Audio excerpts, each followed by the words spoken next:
el árabe es tacaño, es mezquino, y hasta hacíamos cuentos y chistes. Aquella mezquindad de aquel tiempo hoy les permite tener vidas lujosas. Porque el que ahorra va a tener éxito. Uno no... Hola, hola, bienvenidos a Cluster Podcast. Yo soy Orlando García y bueno, todos los episodios digo que tengo el tremendo placer de presentar a, y es la verdad, porque las personas que invitamos son porque queremos tener una conversación amena, porque las admiramos, pero realmente este episodio para mí es un placer especial, un privilegio. Estoy honrado de tener a don Conrado Zúñiga. Bienvenido. ¿Cómo está, don Conrado? Muy bien, muchas gracias. Contento de estar aquí. Lo hablamos hace poco y estaba muy pendiente de poder tener ese tiempo porque siento admiración. Me asombré la primera vez que vi un podcast en el que tenía un personaje político, por cierto, ¿verdad? Ah, sí. Y yo dije, wow, y vi las preguntas y vi todo y además que, perdona que te voy a tutear. Está bien, está bien. Yo dije, este es el Orlando que yo conocí hace unos años allá en San Pedro Sula, en la iglesia. Ajá. Y realmente me emocioné porque yo dije, realmente el tiempo pasa, pero cuando se aprovecha vale la pena. Sí, muchas gracias. Y realmente yo sé que vamos a tener un buen episodio. Creo que es una persona que podemos hablar muchos temas, pero vamos a orientarlo a dos temas que a mí considero bastante importantes, que yo creo que usted es desde mi punto de vista, un buen modelo, ¿verdad? Y que admiro el don empresarial que Dios le ha dado y que usted ha podido desarrollar. Y no solamente eso, sino que muchas veces el éxito nosotros lo medimos, tendemos la sociedad a medirlo solamente por dinero o porque alcancé X puesto. Pero yo siento que desde mi punto de vista el éxito es más, es paz, es felicidad, es poder tener una buena familia, es poder tener una buena relación con Dios. Y aquí es donde yo creo que podemos hablar mucho y podemos sacarle mucho jugo a la conversación suya. Así que bienvenido. Muchas gracias. Si algo de lo que estoy satisfecho, los años han pasado, ya soy un hombre tercera edad, ya bastante pasado, tercera edad. ¿Se puede decir sí, la edad? Voy a cumplir en mayo 67 años, 67 ¿verdad? años, De lo cual agradezco a Dios porque sabe que hoy fui a tomar un café en la mañana y cuando pedí tercera edad, la muchacha me dijo, no parece. Y eso es una cuestión que uno dice, qué bueno, ¿verdad? Porque dentro de las cosas que uno debe cuidar en la vida, como para con Dios, el compromiso que tenemos con Dios, está incluido la parte del cuerpo. Sí. ¿Verdad? Entonces, el cuerpo es algo que no se cuida porque tomamos vitaminas, porque hay muchas veces que la gente quiere resolver problemas que le ha causado al cuerpo por muchos años con una pastilla, ¿verdad? Y eso no se puede, ¿verdad? Claro. Eso es una cuestión de disciplinas, de cosas que se aprenden a través de lo que uno va transcurriendo en la vida. Pero ya que menciona, ¿cuál es el tema que vamos a hablar? Bueno, yo quiero que hablemos de dinero, ¿verdad? Perfecto. Que hablemos de dinero, que es un tema que está o satanizado o de alguna manera también súper glorificado. ¿Ve las películas a usted? ¿Le gustan mucho las películas? Sí. Recuerdo mucho películas que son icónicas. Por ejemplo, hay una película de 50 Cent que se llama, o un disco que se llama Get Rich or Die Trying, que es volvete rico o morite en el intento. Y también ese más o menos era el moto o el lema de, ¿cómo se llama este? No es Carlitos Way, la película famosa de Al Pacino. Se me va ahorita el Scarface. Cara cortada. Sí. ¿Verdad? Que él era, voy a morir en el intento por volverme rico y todos caemos en eso. Y hablábamos fuera de cámaras con usted el tema. Usted me habló de una persona muy conocida y que, pues, muy exitosa, con muchos millones de lempiras en su cuenta, pero que no tenía vida, que trabajaba de domingo a domingo, incansablemente, usted me dijo desde las 7 de la mañana hasta las 9 de la noche.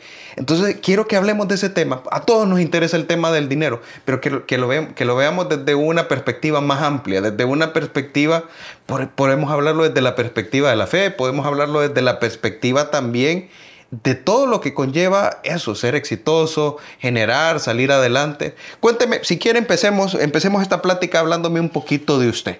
¿Quién es Conrado Zúñiga y de dónde viene? Bueno, yo soy Conrado Zúñiga, un empresario, era, puedo decir, mediano hacia pequeño. ¿Verdad? Ok. ¿Por qué? Porque en cierto momento de la vida, que teníamos bastantes ingresos, opté por disminuir porque tenía demasiada demanda de vida. Yo dije, por esta ruta me voy a morir temprano. Yo trabajé para el empresario que le decía y en cierto momento me desmayé en un supermercado. No le creo. Y cuando desperté, estaba en una clínica, esto era en Costa Rica, estaba en una clínica, y cuando me hicieron todo el diagnóstico, que no me di ni cuenta, ¿verdad? Me dijeron, bueno, tienes una úlcera en el duodeno, tienes una hernia de atal, tienes los triglicéridos por la porra grande, el colesterol, tienes un estrés que, ¿en qué trabajas? Y cuando le dije, trabajo en tal y tal cosa, en esto y esto, me dijo el doctor, con estas palabras, o cambias de trabajo o te vas a morir. Wow. ¿Verdad? Y 33 años. Oh, jovencito. Jovencito. Sí. Entonces, yo ahí, eso me hizo pensar, bueno, ¿cómo puedo hacer? Porque todavía tienes niños pequeños, todavía tienes una esposa y tienes un alrededor que hacer y qué hacemos, ¿verdad? Y eso me llevó más o menos como 1 año y medio entre tomar la decisión y poder anunciarlo y conseguir que me dieran el espacio de poder salir de la empresa. ¿Cuánto tiempo estuvo en esa empresa? 5 años. 5 años. ¿Usted es ingeniero de profesión? Sí, yo trabajé en telecomunicaciones por varios años, ¿verdad? Y luego salí, después de que estudié administración de empresas, y allí me enamoré de la parte de administrar, porque ese es un tema que nos enseñan muy poco en el hogar y mucho menos en la escuela. ¿Verdad? Nos enseñan números, pero administrar, que es un tema que tiene que ver con mayordomía, y esto es algo que se usa, es un término que casi solo se usa en la iglesia, mayordomía. Y la mayordomía... Como de un mayordomo, como el de Batman. Pues fíjense que eso es una cosa que hoy en día se nos enseña como que las familias ricas son las que tienen un mayordomo, pero pensando en José, el personaje bíblico, ¿verdad? Que es vendido por sus hermanos, Potifar se lo lleva a su casa, lo pone, le ve las cualidades y lo pone a administrar, ¿verdad? Él tenía habilidades dadas por Dios, ¿verdad? Un talento nato, porque eso es que siempre decimos talento nato. Los talentos son cosas con las que nosotros nacemos y son individuales. Un talento no es que... Un talento sí se puede multiplicar, porque un talento que se usa se puede multiplicar y hacer otro talento. De repente uno ve a una persona buenísima, ¿verdad? En ser un literato, pero también es un buen músico, ¿verdad? Pero son talentos que los tiene y que los ha multiplicado. De repente vemos a alguna persona que abandonó sus talentos y al final de cuentas cuando con los años quiere recuperarlo le cuesta mucho. ¿Qué pesa más, el talento o la disciplina y el trabajo? Es que un talento requiere disciplina, ¿verdad? Eso me hace recordar cosas que yo le decía a mis hijas cuando eran pequeñas. Y claro, buenas estudiantes, ¿verdad? Y cuando me llegaban y me decía, papá, es que saqué tal nota. Bueno, mira, eso no me preocupa, ¿verdad? No es para mí un gran elogio y te digo porque uno en la vida cuando viene de una familia, yo no diría escasos recursos, ¿verdad? Sino de una familia luchadora. ¿Clase media? No, mi papá nos crió a nosotros con 300 lempiras de sueldo que ganaba en lo que conocemos ahora como INSEP. En aquel tiempo era Dirección General de Caminos. Y mi mamá costuraba en la casa. Entonces, esa era la combinación salarial que había en nuestra casa, pero nunca tuvimos la pobreza de no tener que comer. Claro. Siempre tuvimos, mi papá un hombre responsable, él tenía sus otras actividades que hacía en el deporte, entonces él su salario se lo firmaba a mi mamá, el cheque, así como lo ganaba se lo daba a mi mamá. Pucha, qué buen esposo, diría alguna. Y una buena administradora. Bueno, eso no siempre se puede hacer porque hay que... el dinero en la casa lo debe manejar el que mejor administra. Sí, el problema es que lo maneje quien administra mal. Quien administra mal, y eso no es culpabilidad a veces de la esposa o del esposo, eso es de dónde viene. Hay personas que no fueron enseñados y hay personas que sí fueron enseñados. Entonces no es necesariamente el hombre el que tiene que manejar las finanzas de la casa, o la mujer. Pues no necesariamente. Lo debe manejar el que mejor lo maneja. El que mejor lo maneja. El que mejor lo maneja. Es más, de repente uno ve... leyendo sobre las mujeres exitosas en el mundo, ¿verdad? Son mujeres que tienen capacidades y habilidades enormes de manejar sus finanzas, igual que hay hombres, ¿verdad? Claro. De repente uno ve, ¿por qué la reina Isabel, ¿verdad? ¿Por qué la reina la Católica de España. ¿Por qué? No solamente era la herencia, sino también las habilidades y, Claro. los talentos que tenían. Entonces, eso es algo que debemos de conservar en nuestra vida. Y en medio de nuestra sociedad nosotros somos bien dados a buscar primero el padrino que buscar el talento que tenemos. ¿Verdad? ¿A qué se refiere con el padrino? Siempre quién me va a ayudar. ¿Verdad? Y a veces creemos que el éxito radica en la posición que tenemos. La posición puede ser fruto de ¿cómo se llama? De un amigo. ¿Verdad? Me dieron el puesto y ahora ya lo tengo. O que ganó mi partido o que obtuve tal cosa. Pero eso no determina que hay crecimiento en la vida de uno. Voy a hacer la de abogado del diablo acá. Ahora, en una sociedad como nosotros, como la nuestra, en una sociedad que se da mucho de amiguismo y que voy a favorecer a quien en los trabajos le llaman, y discúlpeme el término coloquial, pero es cierto, los sapos, el que está ahí detrás de mí y sobaleva, lo voy a ayudar a crecer en una ciudad, ojo, no estoy hablando mal de Tegucigalpa, pero que se da mucho el amiguismo, el compadrazgo. ¿No es una consecuencia lógica que la persona piense que el padrino va a ser el que lo va a ayudar a crecer? Y especialmente en una sociedad con baja escolaridad y también con escasos recursos. ¿Qué piensa usted? Bueno, yo lo que pienso, porque trato casi siempre de ver de qué forma podríamos sacar provecho, porque usted ha oído esto. Todo el mundo dice, Honduras es un país rico, pero es un país lleno de pobres. ¿Dónde está el problema? El problema es que somos una sociedad que abandonó, porque yo creo que sí en el pasado abandonó sus principios. Y mucha gente dice, bueno, lo que pasa es que hemos perdido los valores, porque resumiendo lo que usted dice, es el criterio, el pensamiento de la gente, no importa qué tan bueno soy o qué tan malo soy, lo que importa es con quién a dónde me pego. Es más, yo conocí una persona que decía, no, a mí me gusta trabajar en el gobierno porque ahí no se trabaja. Y siempre le pagan. Uno dice, ¿verdad? Este concepto que realmente es bastante adoptado por la gente. Claro. Y uno va encontrando que Argentina, por el caso, llegó a tener 14 millones de personas que dependían del Estado. Un país con 42, 43 millones de personas. 14 millones vivían del Estado. Y eso significa que un Estado que se vuelve el padre de una sociedad realmente le corta las alas, les quita las posibilidades y muchas gentes quieren vivir bajo ese concepto. Entonces, el principio que uno debe de tener es que yo realmente lo he aprendido bíblicamente, ¿verdad? Y si algo sirve por lo menos para mí me sirve, es que no hay gente más rica en el mundo, ¿verdad? Cuando uno empieza a revisar los ricos del mundo, que los judíos. Y no existe gente más inteligente, admirada. Una vez trabajaba con un asesor japonés en Hondutel, ¿verdad? Y le digo un día, señor Kokan, para usted, porque yo admiraba a la sociedad japonesa, ¿verdad? Por todos los logros que han tenido. Y le digo, para usted, ¿la sociedad japonesa es la más inteligente? No, me dijo, la judía. Y eso me hizo recapacitar y pensar que no conocía mucho, ¿verdad? Los judíos. Luego tuve la oportunidad de estar 3 meses y medio allá y ahí aprendí muchísimas cosas de cómo ellos son de disciplinados, cómo son de estructurados, cómo son de organizados y cómo son de trabajadores. Una sociedad que se dedica a trabajar, mire, puede abandonar la pobreza. Una sociedad que se dedica a ser correcta, honesta, decente, va a progresar. Le decía a unos jóvenes, miren, no es tan importante qué tan brillantes son. Lo importante es cuántos valores en su vida tienen fruto de manejar principios.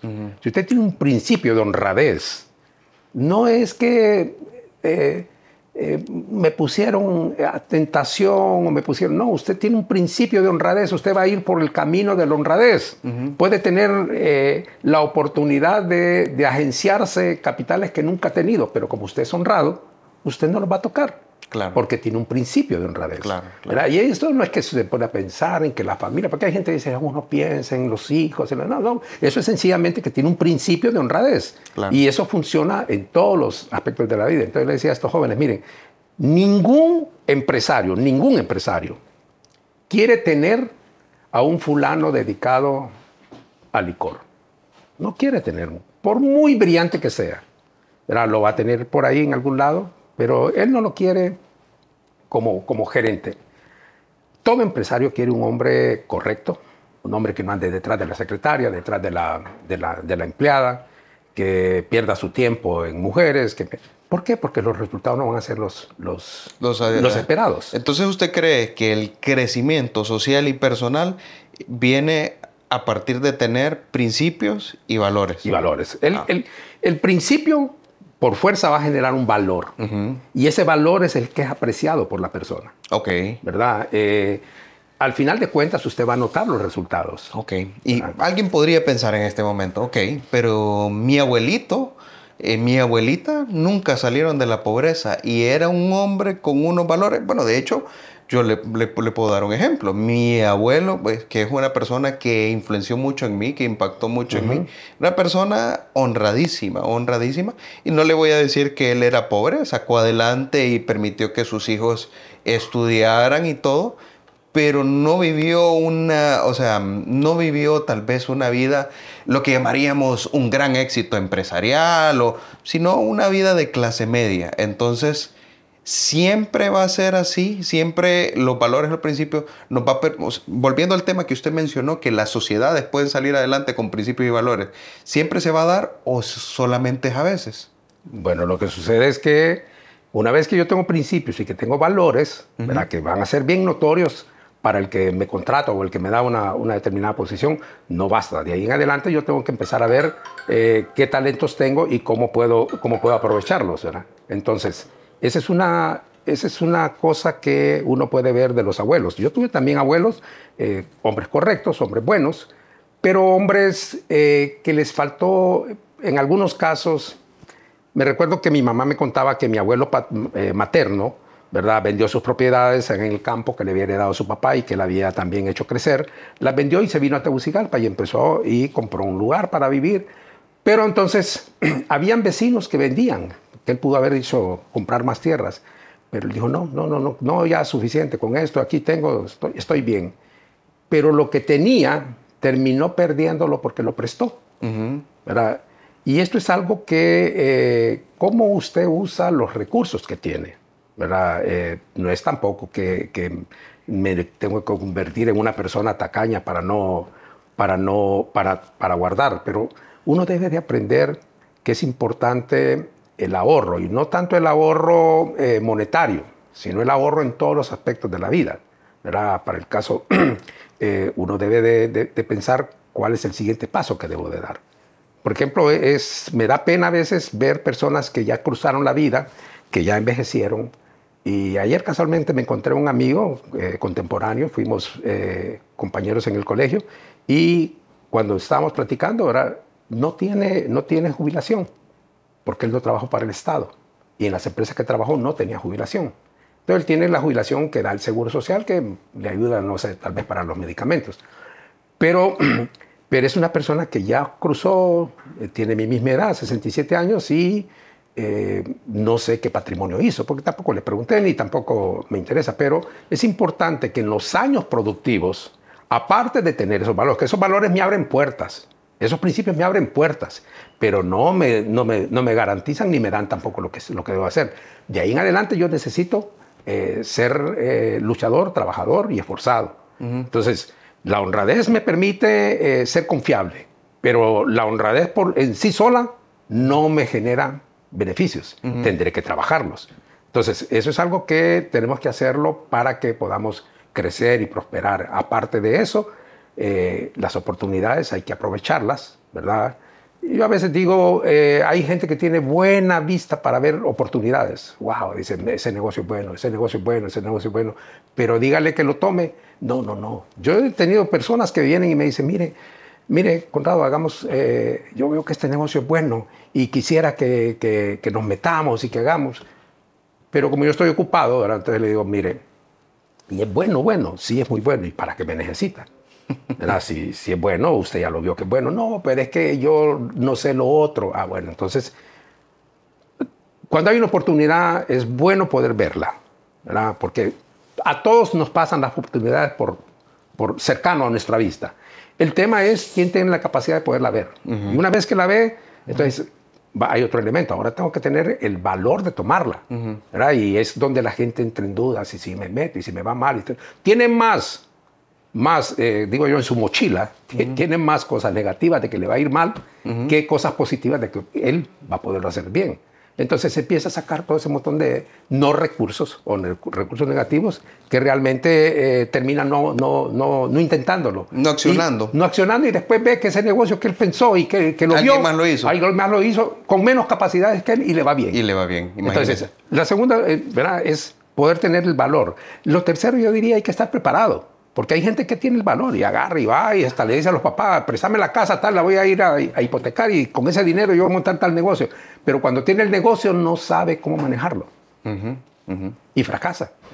¿Cuántas fortunas se han perdido? ¿Cuánta gente ha perdido hasta lo poco que tenía? Porque lo puso en manos de alguien que realmente le ofreció y no pudo hacerlo. No cumplió. Cuénteme un poquito ese proceso cuando usted, porque fue por muchos años empleado, pues no sé si fue un puesto ejecutivo o de dirección, pero luego le toca emprender, le toca tomar esa decisión que usted me dice, ve una oportunidad, me imagino que le dio miedo. Le cuento lo siguiente. Yo recuerdo que empecé a escuchar a Iacocca y a varios ejecutivos que eran los boom de aquel momento. En esos años, de los 29 años a los 34 años, yo vivía en Costa Rica y entonces la compañía nos permitía asistir a cualquier evento que INCAE montaba. Y eso me dio la posibilidad de estar en varias ocasiones en INCAE. Y ¿cómo se llama? Y muchas de las cosas que ellos hablaban es que la persona tiene que emprender antes de los 25 años. Ya después de los 25 años está tarde. Es tarde. Y yo estaba en 34. 35 para emprender. Pero un día mi jefe, ¿verdad? Que fue un empresario exitoso en Honduras, me contó que a los 36 años él emprendió. Y no le fue bien, ¿verdad? Fracasó en su primer intento. Todos los empresarios grandes que uno ve han fracasado varias veces. Un día me decía un amigo, a quien aprecio mucho, un hombre, un ingeniero muy, muy bueno, y me dice, mira, yo admiro, porque los conozco a todos ustedes, a mis hermanos y a mí, ¿verdad? Me dice, yo veo que todos ustedes han emprendido y les ha ido bien y tienen éxito. Bueno, le digo, mira, lo del éxito es una cosa discutible. El problema no es que en todo nos va bien. El problema es que cuando tú tienes cierto nivel de capacidad económica, tus errores no se notan. En algo otras personas sí se notan. ¿Por qué? Porque lo tenía todo puesto, como dice la gente, todos los huevos en una sola canasta. Entonces se quebraron y se quedaron sin nada. Pero cuando tienes con qué responder a una situación, no se nota. Pero no es que no hay, sí las hay. Nos equivocamos, ¿verdad? Cometemos errores. Errores que a veces confiamos en personas que no debimos haber confiado. O decisiones que tomamos que no debimos haber tomado. ¿Ha tenido grandes fracasos, Conrado Zúñiga? Claro que sí. ¿Empresariales? Claro que sí. ¿Ha llorado por algún fracaso de esos? Le cuento esto en resumen, sin mencionar nombres. Yo me fui de San Pedro Sula por una amenaza de muerte. Por una persona que no me quiso pagar 3.150.000 empiras. Para mí, lo debía en ese tiempo. De hecho, estoy pagando todavía. Pero es algo que Dios me enseñó. Dios me enseñó, ¿verdad? Porque al final de cuentas, si uno debe entender que Dios tiene todo bajo control y mucho depende cómo uno va a accionar. Le cuento esto. En cierta ocasión me encuentro una persona de mucho aprecio, lo veo muy decaído, demacrado y le pregunto qué está pasando. Estaba muy mal en su empresa. Decido ayudarle, decido poner algún dinero que yo tenía y empiezo a arreglar, pero luego me doy cuenta que realmente se libra de su responsabilidad y me la deja a mí toda. Bueno, era en ese momento un determinado valor significativo. Yo me sentí mal porque por la forma en que lo había hecho. Y yo estaba... quería ayudarlo. Sí, por querer ayudar, ¿verdad? Porque a veces uno asume cosas sin consultarle a Dios. Si la actitud o lo que lo ha llevado a esa situación, a esa persona, amerita que uno ponga todas sus manos por él, ¿verdad? Pero al final de cuentas lo hice y entonces tenía que asumir la responsabilidad. Pues un día habían pasado como unos 2 meses y yo estaba... lo que me fastidiaba era los hechos que habían pasado. Y entonces un día, 3 de la mañana, me despierto. Y yo enciendo el televisor y hay un hombre... argentino predicando en Nueva York. Y él empieza a contar cómo Dios le transformó su situación económica. Y eso me hace terminar orando y diciéndole a Dios, en primer lugar, Señor, te entrego esto, ¿verdad? Si algo debo entender es que yo solo soy mayordomo de lo tuyo, no soy dueño, porque esa es una de las cosas. Normalmente aceptamos que Dios nos salva. Y en la salvación, si nosotros estudiamos la salvación es todo lo que Dios nos da, incluso sin merecerlo. Claro. ¿Verdad? Entonces, todos queremos que en esa salvación podamos pedir. Y muchas de la gente cuando va a orar es solo pedir, ¿verdad? Porque no hacen al Señor Jesucristo su Señor. Porque cuando Él es Señor, entonces se trata de cederle todo, porque es dueño de todo. Entonces en esa oración yo le decía, Señor, perdóname porque yo abusé de lo tuyo. ¿Verdad? No debía haberlo hecho. ¿Verdad? No te consulté. Y ese es el resultado. Eso eran como las 4:30 de la mañana. A las 6:30 de la mañana recibí una llamada de España, de una compañía que yo había estado trabajando como por 4 o 5 años intentando, pero vendíamos un poquito y era el de la empresa que menos vendíamos y menos rentabilidad tenía al año, pero, claro. Pero requería un montón de sacrificio, un montón de esfuerzo. Y me llama a las 6:30 de la mañana y me dice, mira, hicimos anoche un cierre de un negocio con una compañía hondureña y no te avisamos porque ya era tarde, pero te quiero comentar, vendimos $2,5 millones de dólares. Y me dice, habíamos negociado darte el 5%, pero como no pudimos avisarte, al final cerramos en 3.75 y queríamos preguntar si estás de acuerdo. Le digo, oíme, prefiero un 5 de 100 claro. que 10,000 de nada. Claro, ¿verdad? claro. Entonces, no, perfecto. Orlando, ese valor que yo recibí en esa primera venta significaba el valor exacto de lo que había perdido en esa persona. La diferencia la hizo reconocer que yo me equivoqué y que Dios, que es dueño de todo, podía compensarme y reponer lo que yo había perdido. Entonces, esa fue la enseñanza que usted obtuvo. Esa enseñanza y contando con el otro caso, yo recuerdo que un día me paré, ¿verdad?, lesionado por esta cuestión que me había hecho este hombre, porque había sido mi cliente por 3 años, ¿verdad? No era una persona extraña que no conocía. Me está hablando del que no le pagó y lo amenazó de muerte. Que me amenazó. Entonces yo me fui y yo dije, bueno, pero conozco el camino. El domingo que fui a la iglesia, estaba allí y yo dije, no, aquí de rodillas y al suelo. Y me tiré en el suelo. Y clamé a Dios diciéndole, Dios, te pido una cosa. Borro todo, perdono a este hombre. Es más, te pido que lo bendigas, que lo prosperes, que cualquier cosa que él haya hecho indebido por parte mía quede saldada, porque yo necesito seguir adelante. Y terminé, ¿verdad?, en el suelo, orando y pidiendo a Dios para que Dios prosperara. Pero le pedí una cosa. Eso hace 10 años. Señor, no quiero volver a verlo. No lo he encontrado. Tal vez Dios permita cuando lo pueda ver. Pero en mi corazón está totalmente saldado y limpio. He continuado. Durante 10 años hemos vivido bien nuestra vida. Gracias al Señor hemos tenido lo que Dios permite que tengamos. Porque si hay algo que uno debe de entender en Dios, es que Dios nos quita, nos arranca del corazón eso que es lo más dañino, el amor al dinero. ¿Por qué? ¿Por qué es lo más dañino? Porque Pablo dice que la raíz de todos los males es el amor al dinero.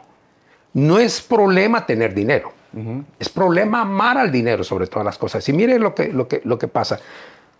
Hoy vemos un mundo sometido en drogadicción, criminalidad, sometido a un montón de cosas. Y es más, a veces nos dicen los medios de comunicación que cuando entrevistan niños de ciertos barrios, ellos lo que quieren ser es un narcotraficante o ser una persona que delinque. ¿Por qué? Porque de esa forma adquiere dinero fácil.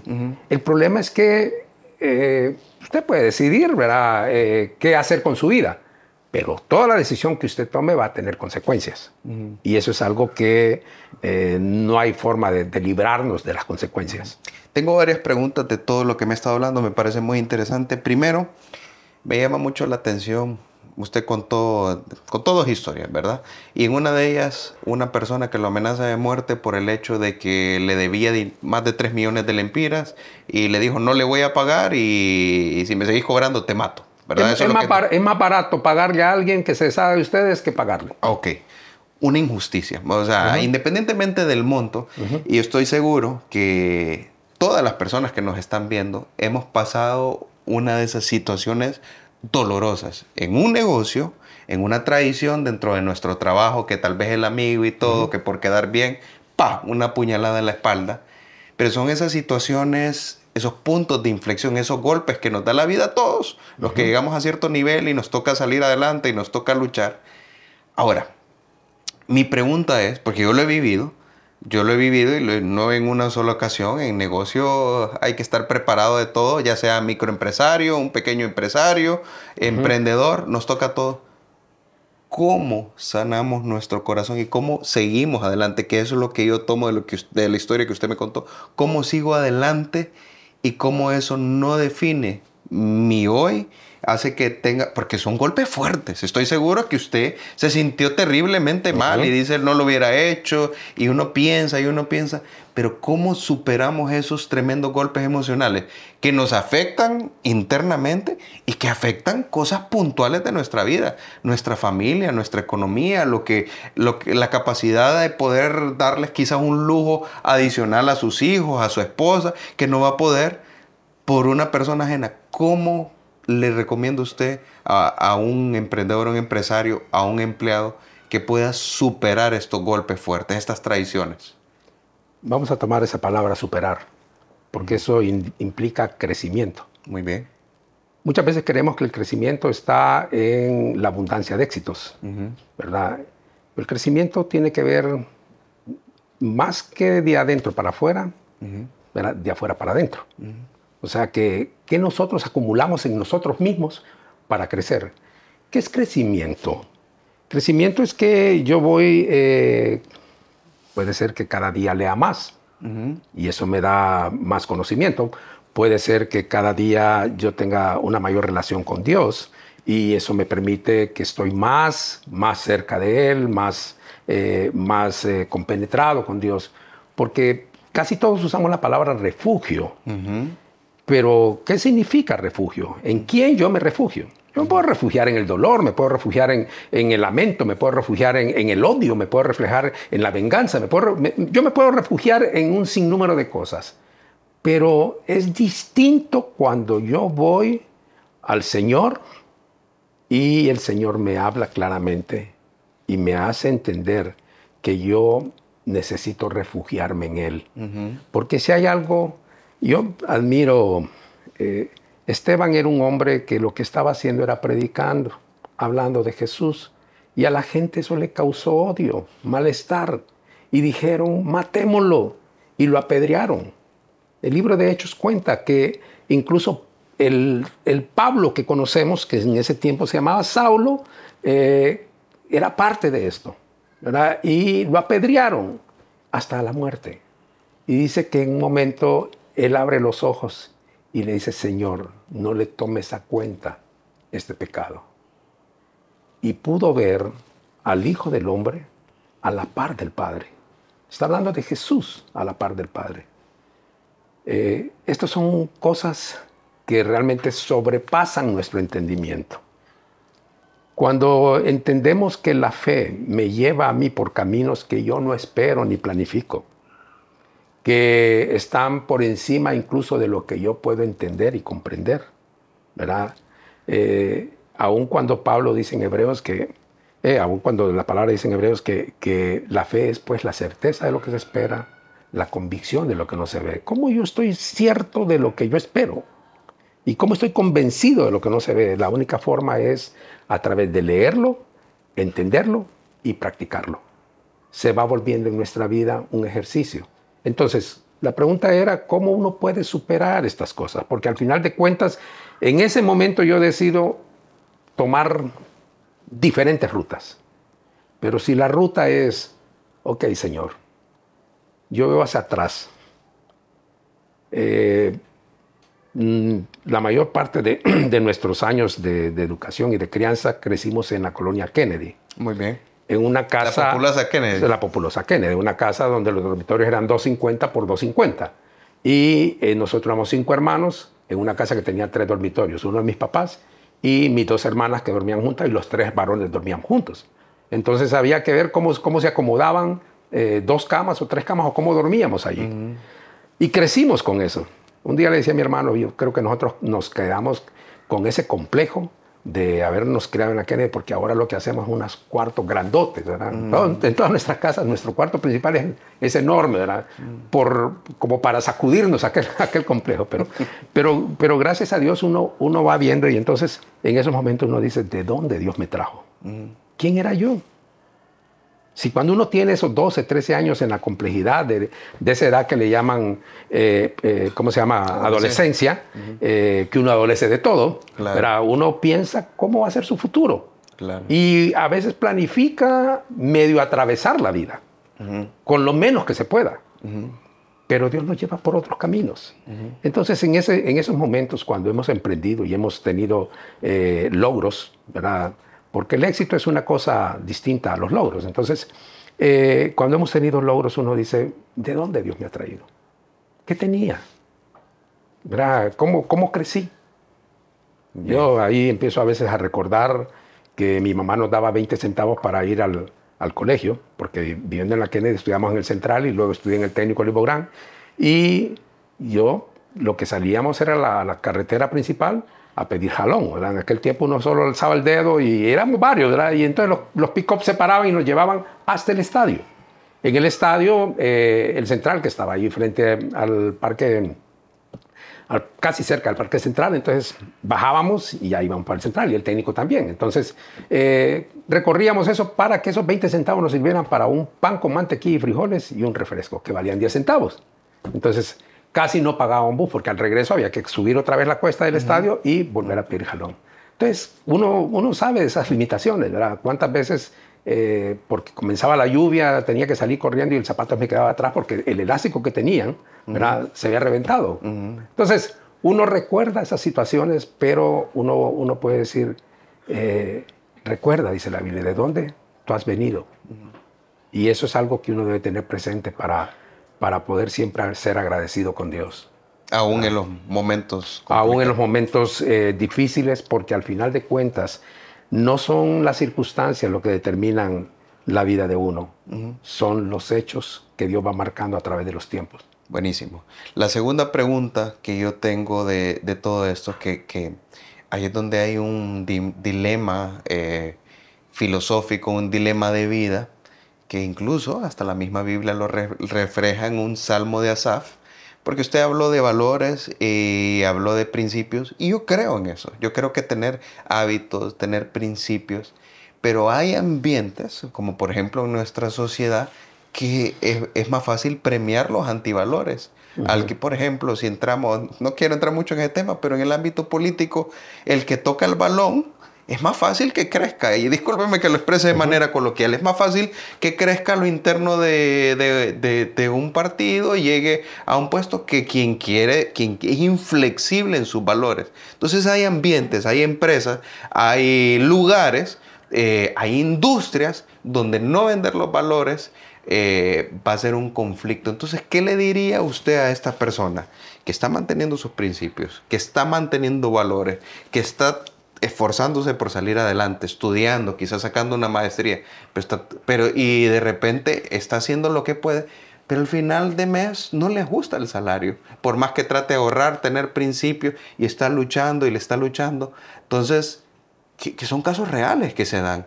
¿Qué consejo le daría a usted donde la lógica o los principios o aquellos buenos valores, lo que nos enseña la Biblia, aparentemente no está dando fruto? No, hay un fruto, se está cosechando, pero no está viendo fruto. ¿Qué le recomendaría usted a esta persona? Yo creo que mucho tiene que ver con cómo se administra la vida. Muy bien. He escuchado varias veces este tema, no ajusta para el fin de mes. Si no ajusta es porque usted lo planificó mal, ¿verdad? Porque usted sabe cuánto va a recibir. ¿Y por qué no adaptar su vida a ese nivel? Yo a veces veo personas que ganan X valor pero el celular cuesta casi lo que ganan. Y uno dice, bueno, ¿cómo es esto, verdad? O hay personas que asumen compromisos con la esperanza de pagar. Y eso no es tan cierto siempre, ¿verdad? No es con la esperanza de pagar, es que yo puedo pagar, es que yo puedo asumir. Recuerdo una vez un compañero mío llegó a nuestra casa, yo lo invité, me emocionado porque era mi primera casa, y me dijo, oye, pero si ganamos lo mismo y vos tenés casa y yo no tengo casa. Y no sé por qué. Y le digo, bueno, todo depende cómo administres tu casa. La esposa de él trabajaba, la esposa mía trabajaba. Y entonces le digo, mira, nosotros nos aprovechamos las circunstancias de mi esposa en el banco que trabaja, las mías, pero para poder adquirir esta casa nos hicimos cargo de 4 préstamos, dentro de los cuales uno de esos préstamos lo voy a pagar con el aguinaldo de este año. O sea, no tengo aguinaldo, no tengo ni para estrenar. Dios hizo algo después, ¿verdad? Pero yo lo que creo es que el problema de la gente que a veces no llega a fin de mes es cómo ha planificado su vida, ¿verdad? Eso es un tema que no me atrevo a culpar a la gente porque eso depende mucho de cómo fue formado, de cómo fue enseñado. Yo solo puedo sacar conclusión porque nosotros dentro de la casa habemos 5 hermanos y de los 5 hermanos, aunque todos tenemos, cómo afrontar la vida, no todos la afrontamos de forma igual, ¿verdad? Cada quien va haciéndolo, pero sí hay algo común, y es que todos asumimos las responsabilidades que debemos, y el que no lo hace tiene consecuencias. Tiene consecuencias. Muy bien. ¿Qué tanta relación hay entre los ingresos que hay, lo que tengo yo en mi bolsa, y Dios? ¿Qué tanta relación hay? Y se lo pregunto también en perspectiva con el hecho de que ha habido mucha manipulación, que el tema de la fe y del dinero ha sido altamente un tema manipulado. Han habido mucha gente que ha salido de iglesias doliendo porque se le ha enseñado mal, y lo que le han enseñado no le ha dado resultado, y ha dicho, esto es una farsa, esto es una mentira, o porque se han aprovechado de las personas enseñando, valga la redundancia, enseñanzas bíblicas tergiversadas. ¿Cuál es la relación real para Conrado Zúñiga entre el dinero y Dios y la fe? Ok, yo tengo bien claro que el Señor es mi Señor, y eso parte por la mayordomía. O sea, le hablaba de lo que es la salvación. La salvación es todo lo que Dios me da. La mayordomía es todo es tuyo, Señor. Por eso es que a veces he sufrido cuando he tomado algunas decisiones en las que me fue mal, porque es algo que está encarnado en uno, y uno sabe, hice mal, o no te consulté, Señor, o no consulté lo suficiente, o aunque me dijiste que no lo hiciera, me arriesgué, ¿verdad? Porque son a veces decisiones, y eso es una de las cosas que ha hecho mucho daño en la iglesia. Por ejemplo, yo recuerdo, el tema de la prosperidad. Fui incluso a un congreso hace unos 40 años. ¿Es real el evangelio de la prosperidad? ¿O es una manipulación? Es una manipulación. Es una manipulación, ¿por qué? Porque al final de cuentas, es decir, hay relaciones que son entre Dios y yo, ¿verdad? Por ejemplo, ¿qué Dios me da a mí como algo particular? Un talento. Dios me da los talentos. Y eso los talentos suyos no son los míos, y los míos no son los suyos. Dios nos da a cada quien talentos. Sin embargo, cuando entramos a la iglesia, Dios nos da dones a través del Espíritu Santo. Y los dones son colectivos. El don es para que nosotros en equipo hagamos cosas para con Dios. Por ejemplo, la evangelización, que algo que aprendimos en Haggai, ¿verdad? Yo admiro mucho, aunque solamente conocí historia, y un par de veces que él nos habló, porque todavía estaba vivo, nos llamó cuando estábamos. John Haggai fue un hombre con una visión tremenda, ¿verdad? Con un ministerio enorme de gente que pudimos asistir a enseñanzas sobre la evangelización, que es algo de lo más importante, ¿verdad? Cristo dijo que nosotros seríamos testigos y testigos en Judea, en Samaria y en todos los confines de la tierra. Y eso es algo que debemos hacer siempre con nuestra vida. Entonces, ¿qué tiene que ver? Yo ofrendo a la iglesia y en la iglesia, ¿cómo se llama? Las ofrendas son administradas localmente para todo lo que debe de hacerse y de cubrir. Y también diezmo. Y el diezmo, hay cosas, por ejemplo, que uno aprende a obedecerle a Dios sin cuestionar, porque ¿quién es uno para cuestionar? Claro. ¿Verdad? Entonces, ¿qué pasa? El problema que es cómo la gente o cómo las autoridades en la iglesia usen esto. Por fortuna yo asisto a una congregación, ¿verdad?, desde hace muchos años, donde tiene una misión, ¿verdad?, mundial. Cualquiera cuando oye que esa misión, que tiene un sinnúmero de cientos de iglesias en el mundo y muchos evangelistas en el mundo y mucha gente, nació en Tegucigalpa. Mire. La gente dice, pero ¿cómo de Honduras? Como, hemos tenido incluso invitados que cuando vienen dicen, wow, esto es impresionante. Y cuando escuchan la historia, la gente se da cuenta que lo que se logra en Dios no tiene representatividad en las cosas que logran los hombres, ¿verdad? Porque hay tanta cosa que podemos hacer para Dios correctamente y Dios lo enseña. ¿Por qué le decía que es importante leer? Porque en la medida que usted más lee, más crece, más tiene información. Hay un periodista español que habla y siempre él cierra con un consejo y dice que no te engañen. Y eso es algo, cuando escuchamos y vamos a la realidad y aprendemos y leemos, no nos engañan. No leemos para arrogantemente decir, sí, ya lo sé, sí, ya me lo sé, eso ya lo leí. No, aprendemos para no ser engañados. Mira qué interesante. Buena perspectiva, especialmente en un mundo con tanto engaño, ¿no? Claro, sí, claro. Aún en el tema de la fe. Pues sí, realmente que son temas delicados, ¿no? Como yo le mencionaba, mucha gente ha salido doliendo de iglesia.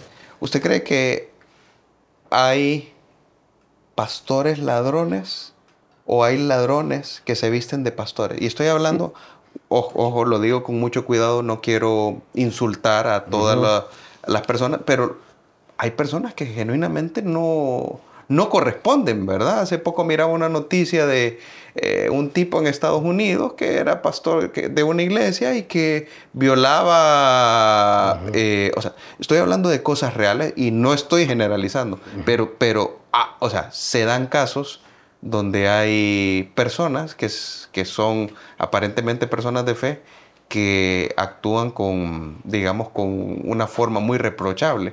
Entonces, ¿qué cree usted? ¿Son personas que se visten de...? Bueno, es un tema delicado, Orlando. Yo decidí hace varios años no convertirme en juez. Ok. Y admirando a Jesús, yo me imagino Jesús todo lo que sabía de los administradores romanos que eran crueles, sangrientos y hasta asesinos. Me imagino que sabía lo que pasaba con la iglesia judía. Jesús sabía todo, ¿verdad? Nunca se pronunció, excepto con los escribas y los fariseos, los que eran representantes en la iglesia. Es interesante ese tema. ¿Por qué? ¿Por qué? Porque Jesús necesitaba enseñarle a sus discípulos que ese no era el camino, ¿verdad? Y no mandó a nadie a que le fuera a decir. Él fue y se lo dijo, ¿verdad? Porque él lo tenía todo claro. Es más, el otro día mi nietecito dijo, Jesús no es bueno. Y le dice a la mamá, ¿por qué? Porque él fue al templo y golpeó a la gente.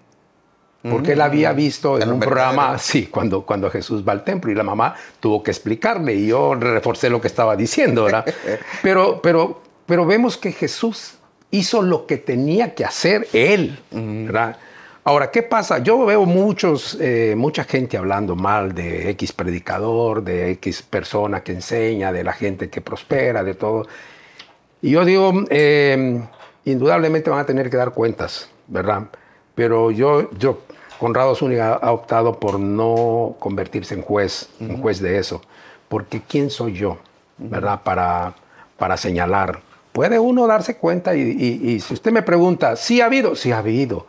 Pero decir que alguien que tenía actitudes de ladrón se volvió pastor o alguien que siendo pastor se volvió un ladrón, no me atrevo a decirlo porque no puedo juzgar ese tipo de cosas, ¿verdad? Y eso me permite tener paces. Yo vivo en una ciudad política y tengo años de haber optado por no escuchar noticias solo de vez en cuando. Mi pastor dice, señores, les pido que no pasen todo el día oyendo noticias, porque la noticia de las 6:30 de la mañana o a las 6 de la mañana es la misma de las 5 de la tarde.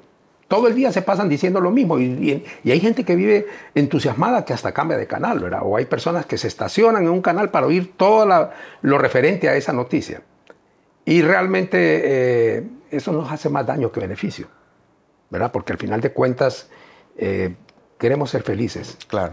Y si uno ve, usted ha visto eso que dicen, Finlandia, el país más feliz del mundo. ¿Usted cree que pasan todo el día viendo canales de televisión y noticias en el día? No, sí. No, sí. la gente decide ser feliz. Y eso es algo que, le voy a decir algo, yo soy muy defensor de Honduras. He tenido oportunidad y he vivido fuera, pero he tenido oportunidad de vivir fuera muchos años. He tenido ofertas para irme a vivir al exterior en varias ocasiones y he rechazado, porque amo vivir en Honduras.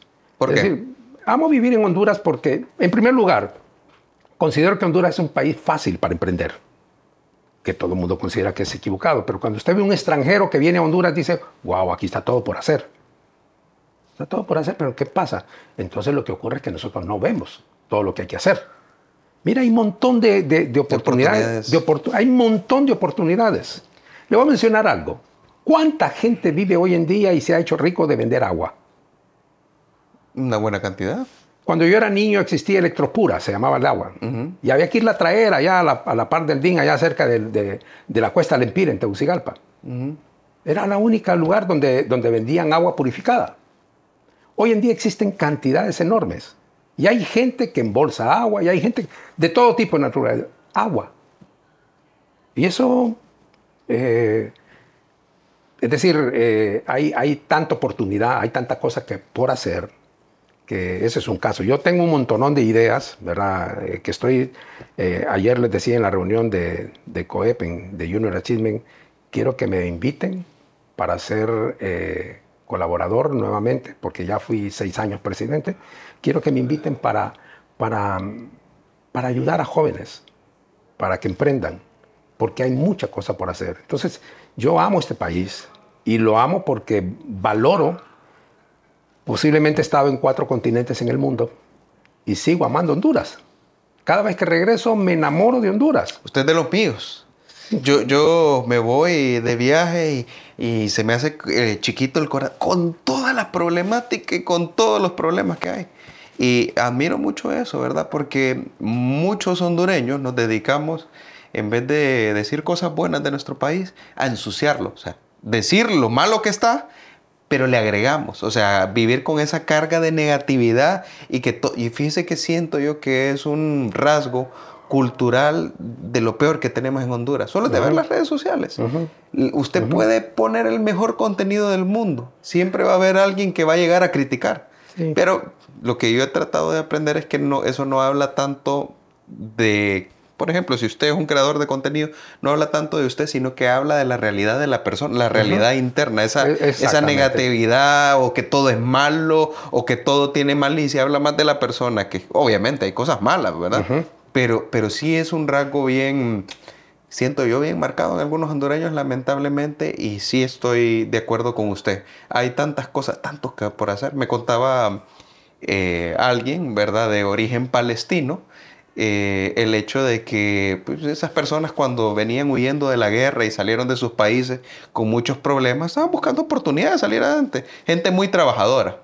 Y llegan a Honduras por X o Y razón, o llegan a Centroamérica, la mayoría estaba pensando en llegar a Estados Unidos, ¿no?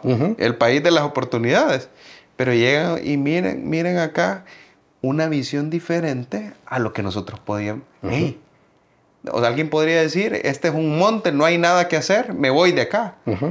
Este es un monte, hay todo por hacer, es un lugar para buenas oportunidades y para emprender. Y esa gente que ahora son personas muy, muy respetadas de nuestra sociedad, vinieron sin nada. Sin nada. Vinieron sin nada. Y alguien va a decir, no, pero es que ellos se aprovecharon del gobierno. No, hay de todo. Y hay personas que han salido adelante trabajando y con mucho esfuerzo, ¿no? Orlando, le voy a resumir qué me cambió mi perspectiva de vida. Tenía 15 años y en los 15 años nos sentamos en un lugar, hay varios amigos, y empezamos a hablar, ¿verdad? Como hacemos todos los hondureños, que nos sentamos en un lugar a resolver el mundo y no resolvemos nada. Y estábamos hablando y yo alcé la voz y dije, no, aquí el problema en Honduras es la pobreza, es culpa de los árabes, ellos son los turcos que nos han hecho. Y yo empecé a vociferar y a decir cosas de lo que yo pensaba, ¿verdad? Que eso es algo que siempre, algunas veces he resentido haber dicho algunas cosas porque no quedé bien. Pero, en algún momento yo lo dije. Sí, entonces dije esto. Y había una persona ahí un poco cerca, no muy conocido. Eso, pongámosle que fue como en mayo, pasaron los meses. Y cercano a noviembre me dice, ¿qué vas a hacer en vacaciones? No, nada. Salir, jugar fútbol, ¿verdad? Porque era lo que hacíamos los hipotes cuando salíamos del colegio en aquellos años.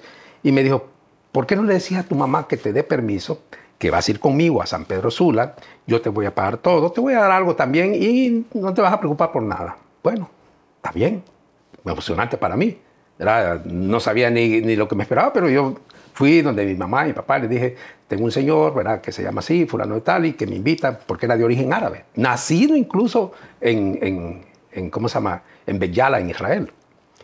Y bueno, nos venimos aquí a San Pedro, me acuerdo en que hotel nos quedamos, 6 de la mañana sonaba el timbre del reloj. Estábamos en el baño, 6:30 estábamos desayunando, 7:15, 7:20, donde el primer cliente. En aquellos años no había maquil en San Pedro Sula, sino que en la tercera, cuarta y quinta avenida de San Pedro Sula estaban todos los talleres, ¿verdad? Ahí quedaba Loable, ahí quedaban un montón de gente que conocí. Y entonces íbamos de lugar en lugar, ¿verdad? De lugar en lugar, porque mi amigo vendía viñetas, estas cosas que traen la ropa, ¿verdad?, para distinguirla. Entonces vendía viñetas porque tenía una maquinita que imprimía las viñetas y también las bordaba. Entonces, ese era su trabajo, ya le da su catálogo y yo ahí acompañándolo. Yo no vendía nada, yo más bien era su compañía. Y llegamos a las 7:15 de la mañana donde el primer cliente y terminábamos a las 6, 7 de la noche, donde el último de ese día. Y toda la semana. Y pasar el fin de semana para la siguiente semana, porque eran 2 semanas vendiéndole a todos. Entonces, ahí me di cuenta yo, no, el resultado de esta gente no es los contubernios, los aprovechamientos, los robos, porque eso es todo lo que nosotros criticamos, es el trabajo. Esas personas estaban allí a las 6:30 de la mañana, estaban allí a las 7 de la noche, estaban allí a las 9 de la noche si era necesario, dedicados a su trabajo, vigilantes y cuidadosos. Y además de eso, algo más que desarrollamos en Honduras es que el árabe es tacaño, es mezquino y hasta hacíamos cuentos y chistes. Aquella mezquindad de aquel tiempo hoy les permite tener vidas lujosas. Porque el que ahorra va a tener éxito. Uno no construye en sus años productivos para derrochar. Construye para un futuro. Y en ese futuro poder incluir a la familia. Tema importante, especialmente viniendo de alguien que tiene negocios familiares. Así es. Y eso da pie a mi última pregunta. Hay un dato, hay una estadística que un porcentaje altísimo de empresas familiares no pasan de la 4ª generación. Y a veces estamos hablando de imperios, cosa que lo hemos visto. También hay un dicho que dice, tiempos difíciles hacen a hombres fuertes. Hombres fuertes hacen buenos tiempos. Buenos tiempos hacen hombres débiles y estos hombres débiles traen malos tiempos. Hay cierta razón en eso y lo he visto yo en gente conocida que fueron personas que lo tuvieron todo y quizás sus padres no les enseñó o no les tocó luchar, no les tocó venir de abajo, salir adelante y son personas que tienen límite, no estoy generalizando, ¿verdad? Pero se da que no les tocó tan difícil y que son personas que quizás no tienen el agallaje, no tienen la fuerza de alguien que le ha tocado luchar y venir desde abajo y todo. Pero es un caso común que hemos podido ver. Y personas que terminan en nada, a veces que caen en vicios, en muchas cosas, ¿verdad? En ese sentido, con este contexto que le estoy dando, Conrado Zúñiga, ¿cómo hace para preparar a su nueva generación, ya con 60 y cuánto me dijo? 67. 67 años. ¿Cómo se ha preparado? Porque yo sé que tiene algunos negocios que son manejados por sus hijas y todo eso. Entonces, ¿cómo se prepara a nueva generación y cómo hace alguien, un emprendedor, para que el legado perdure en el tiempo y no se pierda? Se comienza cuando son niños. ¿Verdad? Yo recuerdo que las empresas que yo visitaba en aquellos años me permitían que mis hijas fueran conmigo. Y a veces había que entrar con todo con gorro, con mascarilla, con traje y todo, porque eran productos delicados por razones de ser utilizados para alimentos. Y ellas iban y conocían todo y recuerdan todo ese tipo de historias con alegría. Pero uno comienza cuando son niños. Quizás no tiene que decirles mucho. Ellos van a aprender, ellos van a oír, ellos van a valorar ese tipo de cosas.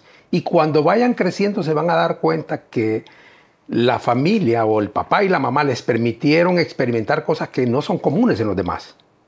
Entonces esto les facilita para que el día que tengan que afrontar su vida tienen un sinnúmero de experiencias que les han generado valores. Y eso no se construye cuando usted dice, bueno, váyase a estudiar, ¿verdad? Y ya hace una maestría y se hace un doctorado y se hace... ¿Por qué? Porque al final de cuentas hay que entender una cosa. Hay mucha gente que menosprecia a la persona que tiene poco estudio, o poca escolaridad, o pocos títulos, y valora mucho al que tiene muchos títulos. Hay que entender una cosa. La escolaridad está fundamentada en la ciencia, pero la ciencia es el resultado de la experiencia. Una experiencia que se escribió se convirtió en ciencia. O una experiencia que se practica varias veces, que no depende de tanta escolaridad, sino que depende de ese trabajo experimental. Yo a veces me encuentro personas que construyen con tanta propiedad y con tan buen criterio que se comen a muchos ingenieros, ¿verdad? Y eso es fruto de la experiencia que tienen. Entonces, uno debe entender que los hijos deben crecer acompañados de formación, con una formación en su casa, donde le den bastante valor a la experiencia que van adquiriendo a través de la vida. Por eso es que hablaba de la honestidad, la honradez. Usted me preguntó sobre la disciplina. Si algo que dice este muchacho colombiano-japonés, es que un día el papá le dijo, mira, siempre la experiencia va a superar, siempre la disciplina va a superar la riqueza, porque las personas que son disciplinadas tienen grandes éxitos. Nosotros creemos que la sociedad cumbre, por eso es que le llamamos el sueño americano, porque todo el mundo quería vivir como vivían los americanos después de la Segunda Guerra Mundial. Pero platicando con un amigo que nos conocemos desde hace muchos años, que se casó con una muchacha sueca, dice que cuando él fue a vivir a Suecia, ¿verdad? En la casa que rentaron, porque él trabajaba y su esposa también, no tenían casi muebles, y los muebles se los empezó a regalar la familia, eran muebles usados. Y dentro de esos muebles usados les regalaron un televisor. Y entonces él dijo, cuando ya empezó a tener ciertos ingresos, vamos a comprar un televisor. Y le dijo a la esposa, ¿para qué? No necesitamos un televisor. No, pero es que ese televisor todavía... Sí, pero lo mismo que vas a ver en este, vas a ver en el otro. Y él aprendió entonces que esta gente cuida mucho, que no vive para estar renovando como nosotros. ¿Verdad? Ya esa pantalla ya me parece pequeña, ¿verdad? Yo creo que debo posiblemente... Y ahí encontramos que en todas las tiendas, ahora hay el Black Friday y todo eso que nos ofrece, y vivimos con expectativa, ¿qué vamos a comprar de nuevo? ¿Verdad? Cuando debemos de ahorrar. Un país que ahorra, una sociedad que ahorra, va a tener para el futuro. Yo soy cuidadoso incluso cuando voy a destruir una pared de tablayesos, le digo al tablayero, mira, y no hay forma de poderla cortar para que ese pedazo me sirva. Porque si no, él llega con una almagana y destroza todo. Y lo mira, la mayor parte de estas tablayesos que compramos en el país son dólares que se van para afuera. Entonces nosotros somos muy dados a desperdiciar, a botar todo. Y eso nos hace una sociedad que realmente, ¿cómo se llama? No aprovechamos los recursos que tenemos. Al contrario, los despilfarramos. Y eso es algo que nos ayuda mucho si somos conscientes que todo lo que tenemos sirve. Hay quien dice, la basura de uno es la riqueza de otro. Totalmente. ¿Verdad? Y ¿Cuántos empresarios hay millonarios con reciclaje? Con basuras, con desechos. Con desechos. Y eso es algo que debemos aprender, que realmente nada es inservible, todo sirve. Nada es molesto. Yo soy muy partidario de no acumular, ¿verdad? Porque yo voy a la casa y voy viendo que una bodega tiene una cosa en otra bodega y eso me causa un poco de irritación. Y le digo, ¿pero qué tienen esto? No sé cuánto tiempo, cuántos años tienes de tener eso guardado ahí. ¿Para qué? O regálenlo o véndanlo. O le damos otro uso. Porque realmente el acumular realmente no sirve para nada. No sé si es que alguien se siente satisfecho de tener, allá tengo guardado tal cosa. Pero a mí me parece que esa es una actitud que más bien nos hace contra, en lugar de darnos algo que nos supere. Mire qué interesante. Y algo de mucho provecho es esta plática. Qué bueno haberlo tenido, haber conversado. La verdad que las pláticas con usted son muy buenas. Me ha dado muchos buenos consejos. De hecho, tal vez usted no lo recuerda, pero le voy a recordar. Recuerdo yo hace más o menos 10 años, cuando yo estaba... siempre he tenido esa vena emprendedora. Estaba pasando yo una mala etapa en mi negocio y me tocó trabajar. Me tocó trabajar y, ¿verdad?, sanear unas deudas y todo. Trabajar siempre, le tocó ir a buscar un empleo. Exacto, me tocó trabajarle a alguien más, creo que es me tocó trabajarle a alguien más y yo me acuerdo que yo no me sentía cómodo, me sentía como un león enjaulado. O sea, no es algo que yo estaba acostumbrado, pues, y no me gustaba. Me acuerdo que yo le pregunté a usted, pidiendo consejo, ¿verdad? Porque en ese momento, pues, tenía ciertos compromisos financieros, tenía una relación, tenía familiares que me decían, no, quédate con lo seguro, no. Y uno ya va qué hacer. Y me acuerdo que yo le consulté a usted y le dije, mire, y usted ni me dejó terminar. Mira, me dice, alguien que no, porque yo le comenté que me decían que no lo hiciera, que no tomara ese riesgo. Alguien que nunca ha arriesgado nada, que no tiene la experiencia, habla de lo que conoce y de lo que sabe. No te va a poder aconsejar, Vos tenés eso, vos es lo que querés, eso es lo que... Hacelo, me dijo usted. Hacelo, dale viaje, eso, pero complementó el mensaje. Eso sí, cuando vengan momentos complicados, cuando vengan momentos difíciles, cuando vengan momentos de dificultad, no estés que me voy y que me regreso y que no sé qué. Y usted no lo sabe, pero cuánto bien me hicieron esas palabras. Me ayudaron a terminar de tomar valor, ¿verdad? Para quizás ir en pos de mi identidad y también de tener la fuerza, la energía de saber que hay dificultades, como en toda cosa, y uno tiene que perseverar, tener fe, creer en Dios y que Dios sea parte de nuestras decisiones. Así que le agradezco en ese momento por ese consejo, que Dios le siga dando esa sabiduría. Hay cosas que uno tiene que aprender en la vida. Y una cosa es el tiempo. ¿Verdad? La gente, todos tenemos 24 horas al día, todos. No es que los ricos tienen 30 y los pobres tienen 10. Todos tenemos las mismas 24 horas al día. La Biblia dice que redimamos el tiempo. Y no dice porque los tiempos sean buenos. Al contrario, dice que son malos. Pero el tiempo que uno redime en sus manos le permite avanzar. Ese consejo se lo di porque cuando yo le comento a mi padre que voy a renunciar de un buen puesto que tenía, me dice, estás loco, ¿cómo vas a renunciar? Estás bien, sos una persona valorada, tus ingresos son seguros. Y yo ato cabos. Mi papá viene de un papá que nunca tuvo ni casa propia. Y la casa donde nosotros vivimos no fue mi papá el de la iniciativa en comprarla, sino mi mamá. Entonces, ahí aprendí. Me está dando un consejo de acuerdo a su experiencia. Pero no le dije nada, sino que le dije, sí, lo voy a hacer. Me fui donde otro amigo que tenía una tienda, un amigo árabe que tenía una tienda, y le dije, fíjate que voy a renunciar. No, hombre, y me dice, ¿cómo vas a hacer eso? Y cuando él me dijo eso, que yo esperaba una respuesta distinta, porque era un hombre emprendedor, yo dije, bueno, él está valorando lo que tengo y no lo que puedo llegar a tener, ¿verdad? Entonces, tomé la opción. Pero ahí se acuerda que hace algún momento le hablaba de las diferentes fases que puede tener una persona que quiere emprender.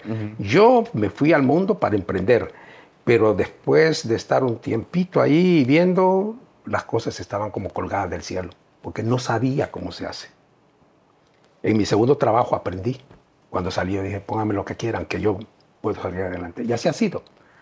Uno tiene que aprender en la vida, tiene que experimentar, tiene que...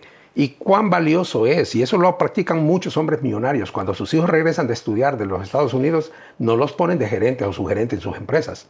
Los mandan a alguna empresa de algún amigo para que allí aprenda desde abajo. Y una vez que aprende desde abajo, entonces saben cómo hacer. Y hablando de la familia, mire, yo conozco familias que los admiro porque esta gente enseñó a sus hijos a trabajar desde pequeños. Fueron a estudiar a donde quisieron. Y eso es algo que yo le digo al hondureño. Muchos padres, amigos míos, se sienten orgullosos porque su hijo vive en Francia, o vive en Alemania, o vive en otros países, y allá están trabajando. Que cuando uno viaja, ¿verdad? Y va y ve la condición que viven, uno dice, no cambio lo que yo tengo en Honduras por lo que ellos tienen acá, ¿verdad? Entonces, se sienten muy orgullosos. Yo le digo a la gente, mire, búsquenme un hombre millonario, empresario, hondureño, que mande a sus hijos a estudiar al exterior y los deje allá. Muy raro. Muy raro. Ah, claro, me dicen porque ya tienen todo seguro. No, es porque saben que aquí se puede hacer. Si van a otros lados, van a tener que vivir de un empleo. Totalmente. Que va a ser bien remunerado. Pero... Yo le diría una cosa. En Honduras sobra el trabajo. Lo que no hay es empleo. Interesante. ¿Verdad? Y la gente está queriendo... Es más, por eso hemos hecho gobiernos monstruos que tienen un montón de extremidades por todos lados y caminan mal, porque definitivamente, es decir, creen ser la solución. Lo que en Honduras necesitamos es que la gente se siente a trabajar, se dedique a trabajar. Trabajo hay, de sobra. Lo que pasa es que todos queremos el mismo trabajo, y si nos formaron de perito mercantil, queremos un trabajo de perito mercantil. No hay trabajo para contadores. Nos hicimos administradores, médicos o ingenieros, y todo el mundo quiere que lo empleen de lo que estudió. No, trabaje. Claro. ¿Cuánto? Yo creo que su experiencia ha sido, posiblemente le tocó trabajar en muchas cosas de las que no estudió. Totalmente. Ni de las que tenía títulos. Claro. ¿Por qué? Porque al final de cuentas hay que aprender a trabajar. En Honduras hay una escasez de soldadores enorme. Hay una escasez y no ganan mal. Es más, ahora se pueden dar el lujo de cobrar lo que quieran. Hay escasez. Hay escasez. Hay escasez de pintores. Cierto. Estamos hablando de pintores buenos, no pintores de cuadros, pintores que pinten casas. Sí. ¿Verdad? O sea, en la medida que la sociedad se va desarrollando, hay un montón de ocupaciones que son necesarias. Posiblemente mientras consigue o se desarrolla en su profesión, trabaje lo que aprendió. He conocido muchachos que aprendieron desde su infancia a trabajar en el taller de su papá. Se formaron, se hicieron ingenieros, se hicieron especialistas, pero continuaron trabajando y después convirtieron su carrera en esa unión para lo que hacen. Miren qué interesante. Entonces hay tanta oportunidad. Por eso es que amo Honduras, porque nos permite vivir y vivir bien y crecer bien. La gente habla de la criminalidad, que la hay. Nos hablan de la inseguridad, que la hay. Pero eso no puede ser el patrón. El patrón es la oportunidad. Y la oportunidad nos permite aprovechar la oportunidad, pero también ser cuidadosos. Totalmente. Y oportunidades sobran en nuestro país. Sobran. Y como usted dijo, hay falta de empleo, pero trabajo hay sobra. por todos lados. Sobra. Excelente. Sí. Don Conrado, qué placer haberlo tenido, hombre. Le Igualmente, agradezco Orlando. el tiempo. Yo sé que tiene su viaje nuevamente a Tegucigalpa, la capital.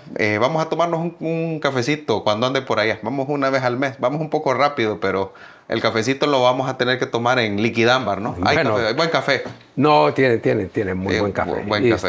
Estamos siempre a la orden y encantados de estar aquí, ¿verdad? Y gracias por la oportunidad, porque venía un poco pensativo, ¿qué voy a decir? Pero al final de cuentas la vida nos ha anexado tantas cosas, Dios nos ha anexado tantas cosas que tenemos cosas que decir. Y eso que yo considero que hay mucho valor en eso, en lo que hemos vivido, en las experiencias que realmente no necesita un estudio previo para poder transmitirlo. Así que muchas gracias. Y gracias a ustedes por acompañarnos a un nuevo episodio de Cluster Podcast. Por favor, déjennos sus comentarios. No olviden suscribirse. También si quieren apoyarnos, pueden hacerlo de dos maneras. Una de ellas es haciéndose miembros del canal y la otra patrocinando un episodio. Nos pueden contactar y nos pueden decir: este episodio yo quiero que hablen de economía, yo quiero que hablen de mi partido.